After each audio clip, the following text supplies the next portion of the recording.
What if there was a place in America where reality itself seemed to bend, where creatures defy logic, lights dance without sound, and even time forgets how to move in a straight line? In this video, we will follow every trace, from the 1930s to the present, to unravel one of the most enduring and terrifying mysteries on American soil. So fasten your seat belt, because we're heading deep into Skinwalker Ranch. But first, you just might have incredible luck if you like and subscribe before this video ends. In the far northeastern reaches of Utah lies the Uinta Basin, a stretch of rugged wilderness where mountains cradle dry plains, where silence feels thicker, and where mystery feels permanent. This is not just empty land. For centuries, the Ute people whispered of strange shadows moving through the trees, lights that hovered, sounds that came from nowhere, and beings that were not fully human. But one place in the basin became infamous. A 480-acre ranch locals refused to approach. They called it by a name wrapped in fear: Skinwalker Ranch. According to Navajo legend, skinwalkers are malevolent shapeshifters, witches who gave up their humanity to walk in the skin of beasts. And the story goes that long ago, after a violent tribal conflict, a powerful curse was cast over this land, marking it forever as a path of the skinwalker, a spiritual no man's land where portals between worlds flicker open like wounds. When Terry and Gwen Sherman bought the ranch in 1994, they weren't chasing legends. They were chasing peace. They had cattle. They had children, and they wanted a quiet life beneath the open sky. They got none of it. On the very first day, while still unloading boxes from their truck, a massive creature appeared. It looked like a wolf, but not just any wolf. It was enormous, nearly 3 times larger than any they'd ever seen. Its eyes were deep blue, intelligent, almost too intelligent. Strangely, it wasn't aggressive. It allowed Terry's father to touch it, stroke its thick, damp fur, until, without warning, it turned. In one lightning-fast motion, the beast lunged at a young calf. Its jaws locked around the calf's head. Terry panicked. He struck the animal with a wooden club, then fired his .357 Magnum. Point blank. The creature didn't even flinch. Only after several shots from a high-powered rifle did the creature finally retreat. And as it vanished, it left behind a chunk of flesh that smelled of rot, like it had been dead for days. It was just the beginning. Over the next weeks, objects began to move. A towel, a toothbrush, a bag of groceries gone. Then later found in strange places: a closet, a stairwell. A 70-pound soil probe somehow ended up wedged 60 feet high in a tree. Blue orbs hovered near the fields. Mechanical hums echoed from underground. Cattle vanished, then reappeared dismembered, without blood. But the worst came one night when a small, glowing orb drifted near the tree line. Their 3 hunting dogs gave chase. Terry let them go. He would never forgive himself. In the morning, all that remained were 3 smoldering heaps of blackened flesh. The land wasn't just haunted. It was watching them, toying with them, breaking them, and it would not stop. By 1996, the Shermans were at their breaking point. They had lost dozens of cattle, thousands of dollars, and almost every shred of sanity. Night after night, strange lights moved outside their windows. Invisible forces rearranged their lives while they slept, and the land they once hoped would bring them peace had become a living nightmare. But someone was listening. His name was Robert Bigelow, a Las Vegas billionaire, founder of a private space research company, and a man with a deep obsession for what science could not explain. After reading a local newspaper article about the Shermans' experiences, Bigelow didn't hesitate. He purchased the ranch outright and sent in a team of scientists to investigate. But this was no ordinary group of researchers. Bigelow assembled an elite task force under a new organization, the National Institute for Discovery Science, or NIDS.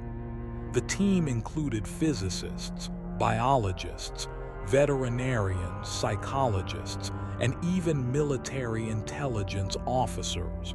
They weren't thrill seekers, they were skeptics. And they came with one mission: to find the truth. Observation towers were erected, cameras were installed, infrared night vision, full spectrum. Sensors measured electromagnetic fields, radiation, infrasound, air quality, magnetic variance. Every corner of the ranch was wired to capture the unexplainable, and yet the unexplainable refused to be captured. In one infamous incident, 4 massive bulls vanished from their locked pen. The gate was still secured. No tracks, no blood, just emptiness. After hours of frantic searching, they were found. All 4, alive but unresponsive, were crammed inside an old metal trailer container. The door had been rusted shut for years, covered in cobwebs. It took multiple men to pry it open. How the bulls got in and why they didn't move remains a mystery. Then came the light in the field. One night, the team observed a strange glow hovering above the pasture. Through infrared binoculars, they saw something that defied logic. A portal rippling like water opened midair, and from within, a black, faceless entity crawled out. It slithered across the ground like a shadow with mass, then vanished. Even stranger, it happened just outside the camera's field of view, as if the phenomenon knew where not to be seen. That theme would repeat itself. Time and again, equipment malfunctioned at the worst possible moments. Power drained instantly. Hard drives corrupted. Cameras blinked out only when something significant was about to happen. And the experiences weren't just visual. Researchers reported hearing deep rumbling noises from beneath the ground, smelling strong musky odors that came and went with no source. Some felt watched. Others experienced nausea, time distortion, or brief memory lapses. More than once, triangular-shaped craft were seen silently gliding above the ranch. Unlike traditional aircraft, these objects made no noise. They didn't emit heat, and when targeted with cameras or infrared, they vanished. After months of data collection, the scientists came to a chilling realization. They were not observing the phenomenon. The phenomenon was observing them. Whatever intelligence operated on that land, if it was even intelligence, seemed evasive, mocking, and entirely in control. It revealed only what it wanted, and only when it wanted. And perhaps most unsettling of all, despite their best efforts, no solid evidence could ever be captured. Nothing that could stand in front of a scientific journal. Only fragments, traces, stories, and the overwhelming sense that something was always just out of reach. To some, that meant the ranch was a hoax. To others, it meant something even scarier, that the rules we trust to understand the universe don't apply everywhere. That Skinwalker Ranch was a crack in the code, a place where reality didn't just misbehave, it rewrote itself. Before the Shermans, before the scientists, before the headlines, there was another chapter, one that never made the news. For nearly 60 years, Skinwalker Ranch belonged to a quiet couple, Kenneth and Edith Mayers. They lived through blizzards, droughts, and decades of silence. They never went public, never told their story. But those who knew them, neighbors, ranch hands, old friends, speak of something else. A truth that was whispered, not written. It begins in 1948 in the dead of winter. The air was sharp with snow, and the world was muffled under a white blanket. Kenneth Mayers heard a knock at the door. Standing just 10 feet away was a man in a long black coat and wide-brimmed hat. He said he was from the sheriff's office, just checking in, making sure the family was safe in the storm. But when Kenneth turned to invite him in, the man was gone. His footprints led to the front gate and disappeared. Kenneth stood in the swirling fog, staring into nothing, then slowly closed the door and muttered to himself, "Dear God, this land is cursed." That wasn't the only time something strange came to call. In 1975, a ranch hand named Jimmy Spears went out to repair a broken fence. He never came back. 3 days later, he was found, disoriented, unshaven, panicked. He had no memory of what happened. He remembered working in the field, then waking up behind an old, abandoned house on the property. What haunted him most wasn't the memory. It was the dreams that followed. Every night, Jimmy dreamed of being buried alive beneath the floorboards of that same house. The dream repeated, over and over, until he finally quit and left. He never returned. Then came the story of 2 young women from the Mayers family. It was just after 11 p.m. and they were driving home to the ranch. Suddenly, red and blue flashing lights appeared behind them. They pulled over, thinking it was the police. But the next thing they knew, it was daylight. They were parked on top of a mesa, a flat-topped rock formation. There were no roads leading up, no tire tracks, and no explanation. It took a 6-hour recovery operation with special towing equipment to get the car down. The girls had no idea how they got there, no memory at all. Even law enforcement wasn't spared. One deputy sheriff, Chris Porrett, was called out to the ranch multiple times for missing livestock. In one case, he found 2 dead cattle near the main house. But these weren't ordinary deaths. Their bodies had been surgically dissected. Organs were missing, specifically the reproductive system, and those organs were stacked neatly, carefully, behind the corpses.